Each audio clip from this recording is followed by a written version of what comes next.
Welcome to the Deep Dive, your shortcut to being genuinely well-informed. Today, we're really unpacking something vital, team dynamics. Yeah, it's crucial stuff. We're diving into Patrick Lencioni's book, The Five Dysfunctions of a Team. Hugely influential. Absolutely. A modern classic in management circles, you could say.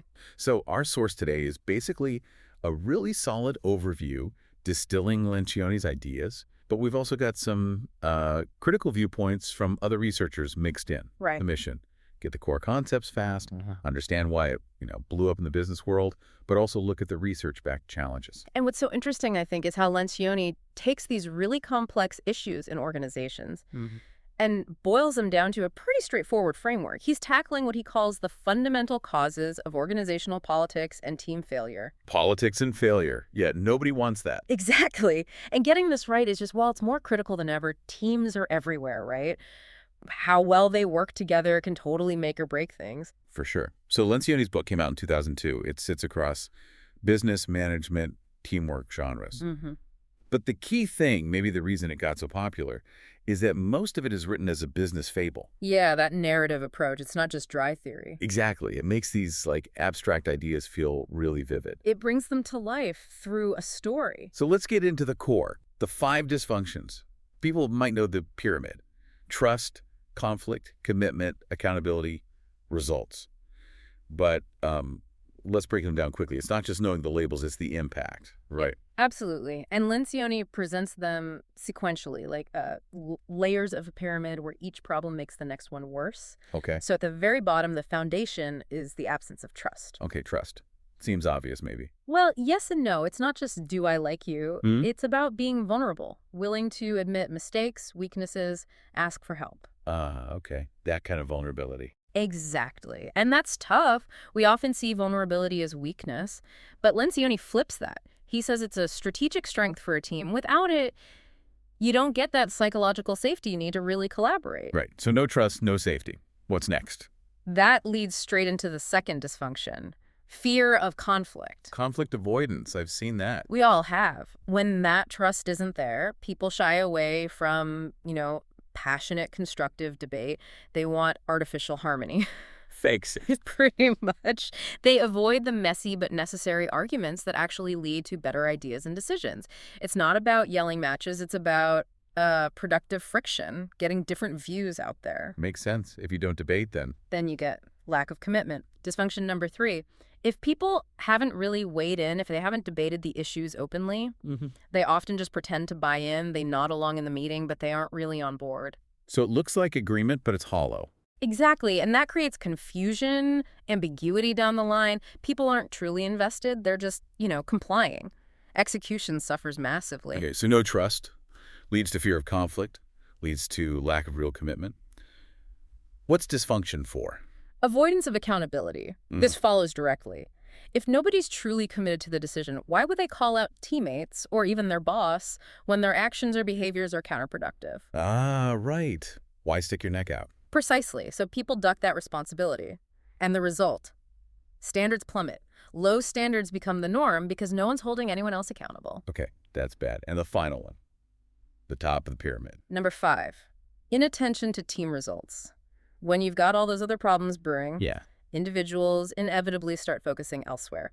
Personal success, status, ego, that becomes more important than the collective team goal. So me before we? You got it. The team's actual objective gets lost.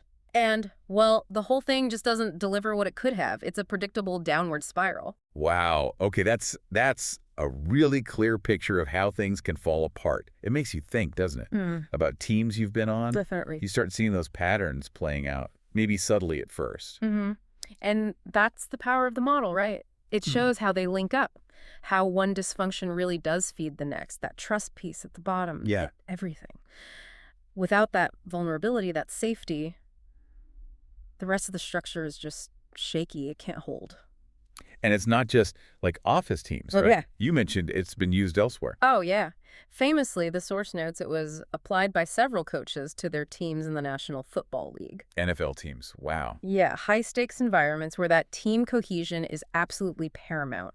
It shows the ideas resonate way beyond, a typical corporate setting. That really underlines the practical angle. Yeah. So let's talk about that fable aspect again, the story. Right.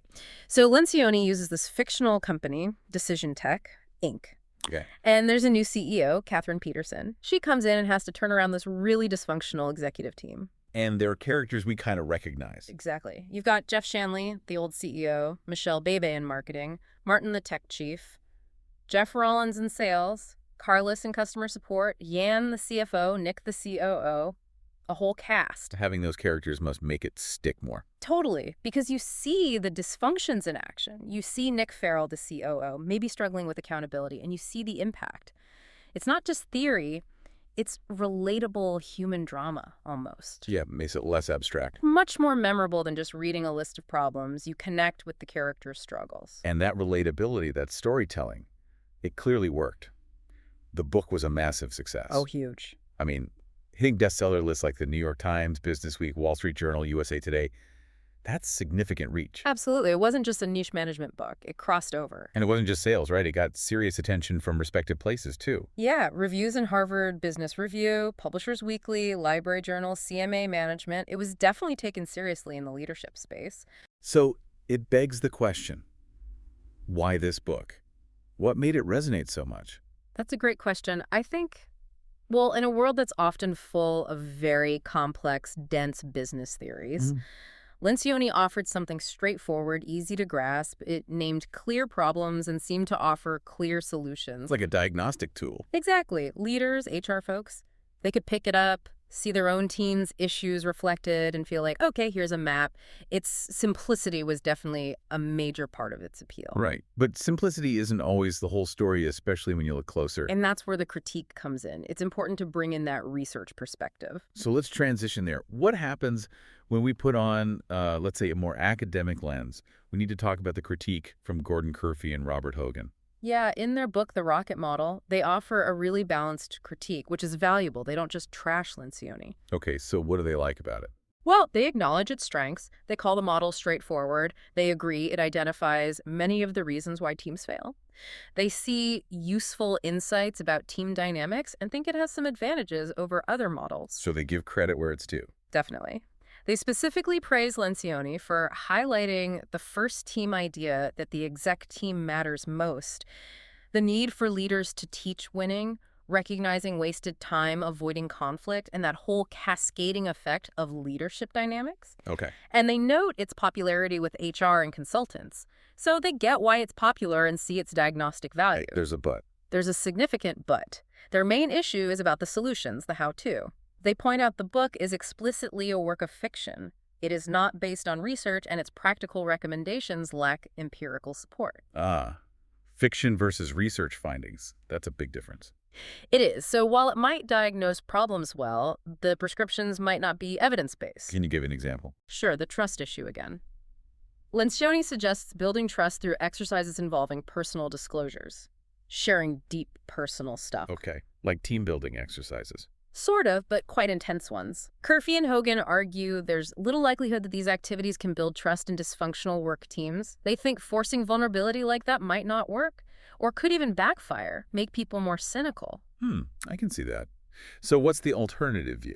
They point to other researchers, like Katzenbach and Smith, the wisdom of teams, who argue something quite different. Which is? That the only effective method for teams to build trust and cohesion is to do real work. Do real work. How does that build trust? By tackling challenges together, by depending on each other to get something meaningful done, overcoming obstacles, achieving shared wins. That's where genuine trust and respect are forged, in the trenches, not necessarily in a, forced sharing session. Okay, so trust through shared struggle and accomplishment, rather than shared personal stories. That's the essence of their counterargument. And Curfey and Hogan say similar problems afflict the 4 other dysfunctions in Lencioni's model. The solutions might sound good, but lack that empirical backing. That's really interesting. So you have this super popular, easy to understand model that people love because it resonates with their experience. It identifies the pain points. But then the academic critique says, hold on, the fixes might not be based on solid evidence. It makes you think about how you actually build things like trust, force vulnerability versus earn trust through action. Exactly. It highlights that tension between accessible frameworks and rigorously tested interventions. Both have value, but you need to be aware of the difference. So that really brings us towards the end of our deep dive today. We've gone from Lencioni's 5 dysfunctions, why they struck such a chord, to this important critique about the evidence behind the solutions. Yeah, it's a journey from a popular, insightful diagnostic tool to questioning its prescriptive elements through a research lens. It really shows that, even if a model is incredibly popular and helps identify problems, Right. it's still crucial to look at its foundations. Especially with something as complex as team dynamics and human behavior, there might be multiple paths to success. Absolutely. Identifying the dysfunction is step one. Figuring out the best, most effective way to address it. That requires looking at the evidence, too. So the final thought for everyone listening, Yeah. as you think about your own teams, past or present, don't just ask what's wrong. Is it trust, conflict, commitment? Also think critically about how to fix it. How do you really build that foundational trust? Is it through those shared vulnerability exercises Lencioni suggests? Or is it more about rolling up your sleeves, doing the hard work together, and building trust through shared purpose and reliance? Or maybe some combination tailored to the team. It's not always simple. Definitely something to chew on. Yeah. How do you truly build a high-performing team? It might require more than just following one popular model.